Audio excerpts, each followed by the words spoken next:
আসসালামু আলাইকুম এভরিওয়ান, কেমন আছেন সবাই? আজকে আপনাদের সাথে ছোট্ট একটি ব্লগ শেয়ার করব। ব্লগটিতে আমি কই যাব আর কেন ব্লগটি বানাইছি, আমার ব্লগটি দেখলে আপনারা বুঝতে পারবেন। প্রথমেই একটু রেডি হয়ে নিলাম, খুব বেশি মেকআপ আমার ভালো লাগে না। আল্লাহর নাম নিয়ে বের হয়ে গেলাম।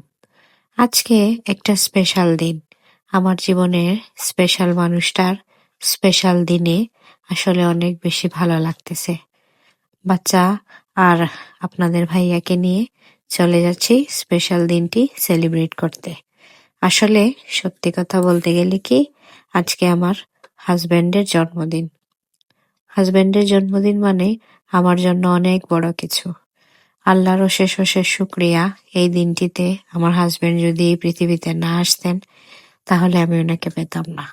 এর জন্য এই দিনটি যতবারই আসে ততবারই আমি আল্লাহর শুক্রিয়া আদায় করি, আর কোনো না কোনোভাবে এই দিনটিকে স্পেশাল বানানোর চেষ্টা করি। তাই আমাদের ঘরের পাশে একটি গ্রিল রেস্টুরেন্ট আছে, ওইখানে আমরা চলে গেছি খাওয়া দাওয়া করার জন্য। খুব বেশি সেলিব্রেশন আমার হাজব্যান্ড পছন্দ করেন না, মানে কেক কাটা বা পার্টি করা ওইগুলো ওনার পছন্দ না। তাই আমরা ফ্যামিলির সবাই মিলে চলে আসলাম এখানে লাঞ্চ করার জন্য।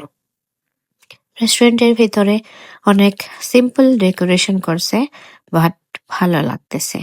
আমার ছেলেটা এখানে অনেক দুষ্টামি করে টেবিলের নিচে ঢুকে গেছে। ও যেখানে যায় না কেন অনেক বেশি দুষ্টামি করে। আসলে ছোট বাচ্চারা বলতেই তো দুষ্টামি, তারা তো এত কিছু বুঝেও না, আর তারা বোঝে না যে কিভাবে কোন জায়গায় গিয়ে কি করতে হয়। যাই হোক, মেনুতে অনেক কিছু ছিল।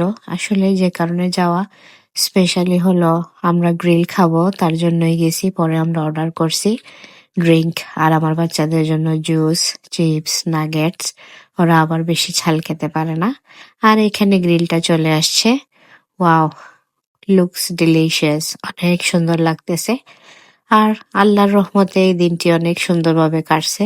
আপনারা সবাই আমার হাজবেন্ডের জন্য দোয়া করবেন, আল্লাহ যেন ওনাকে নেক হায়াত দান করেন। আর এর গ্রিলের টেস্টটা ছিল অনেকটা বাংলাদেশের গ্রিলের মতো, খুব বেশি স্মোকি ছিল আর দেখতে অনেক সুন্দর লাগছিল। সাথে ছিল তারকা ডাল, তারপর চিকেন কারি আর ফ্রাইড রাইস। অনেক মজা ছিল। আসলে এই দিনটি এইভাবে কাটবে আমি নিজেও চিন্তা করতে পারি নাই। খুব ভালো লাগছে আর খুব আনন্দে গেছে আমাদের দিনটি। আমার পেজটি যদি ভালো লাগে লাইক ফলো করবেন। Thank you.